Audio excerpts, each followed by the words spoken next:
નમસ્કાર 24 ન્યૂઝ ગુજરાતમાં આપનું સ્વાગત છે। સૌથી પહેલા જોઈએ આજના બ્રેકિંગ ન્યૂઝ। રાજ્યમાં થરાદના વિકાસના દાવા વચ્ચે થરાદ નરક સમાન ગટર ઉભરાય રસ્તા ખાડામાં તંત્ર સામે ઉગ્ર જનરોષ।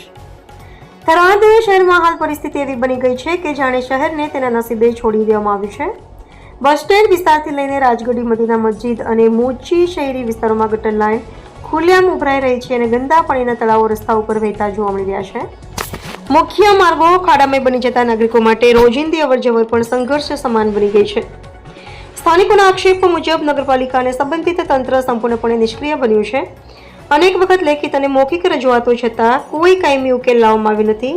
માત્ર ઔપચારિકતા પૂરતી કામગીરી કરીને તંત્ર પોતાની જવાબદારીથી પલ્લું ઝાડતું હોવાનું નાગરિકોનું કહેવું છે। ગંદા પાણીના જમાવને કારણે અસહ્ય દુર્ગંધ ફેલાઈ રહી છે અને મચ્છરોનો ઉપદ્રવ વધતા રોગચાળો ફાટી નીકળવાની ભીતિ વધી રહી છે। નાના બાળકો શાળાએ જતા સમયે ગંદા પાણીમાંથી પસાર થવા મજબૂર છે, જ્યારે વૃદ્ધો અને મહિલાઓ ખાડાવાળા રસ્તાઓ પર પડી જવાની ભીતિ વચ્ચે ચાલે છે। વરસાદ બાદ ખાડાઓમાં પાણી ભરાઈ જતા રસ્તાની હકીકત છુપાઈ જાય છે અને વાહન ચાલકો માટે જીવલેણ સ્થિતિ ઊભી થાય છે।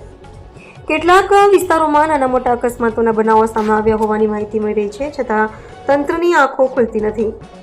શહેરમાં વિકાસના મોટા દાવાઓ વચ્ચે મૂળભૂત સુવિધાઓ જ ધ્વસ્ત હાલતમાં હોવાનો પ્રશ્ન ઉઠી રહ્યો છે। નાગરિકો ધારાસભ્ય શંકર ચૌધરી અને નગરપાલિકા તંત્ર સામે ખુલ્લેઆમ રોષ વ્યક્ત કરી રહ્યા છે અને જવાબદારી નક્કી કરવાની માંગ ઉઠાવી રહ્યા છે। જો તંત્ર દ્વારા તાત્કાલિક ગટર વ્યવસ્થા સુધારવા, નિયમિત સફાઈ અને ગુણવત્તાસભર રોડ મરામત હાથ ધરવામાં નહીં આવે તો કોઈ મોટી દુર્ઘટના અથવા રોગચાળો ફેલાય તે નકારી શકાય તેમ નથી। હાલની પરિસ્થિતિમાં થરાદના નાગરિકો તંત્રની નિષ્ક્રિયતા સામે કડક કાર્યવાહી અને જવાબ માંગતા થયા છે। રિપોર્ટર રાણાભાઈ પારેગી, થરાદ।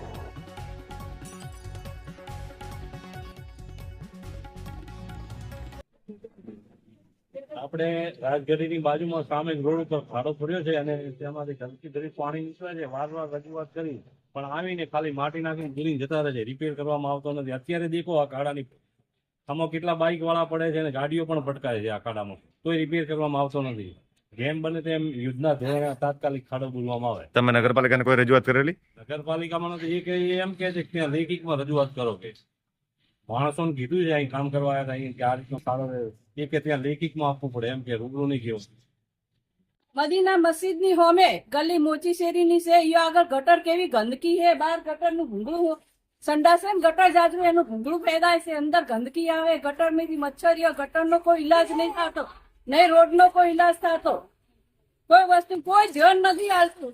નાની નાની ગલીઓ સુધારવાતી હશે પણ અમારી શેરીમાં કોઈ કેટલા વર્ષો નથી આવતી એવી મચ્છર। તમે કોઈને રજૂઆત કરેલી? તમે કોઈને રજૂઆત કરેલી?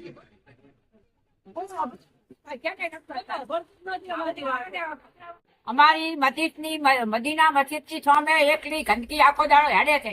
અમારે હેડવું ચીજ છે, નાખવા બુઢો મુસાફરી હેડો તો અમારા નાના બચ્ચા બીજો મોટો થાય તો ચૂંટ દવાખાના ખર્ચા ભરે। તમે કોઈને રજૂઆત કરેલી? તો બરોબર તમે શું કરો ભાઈ? તમે નગર પંચાયત માંથી આવો તમે શું કરવા કીધું? આ ગંદકીમાં રહેવું છે અમારે, બારે બેહાતું નથી।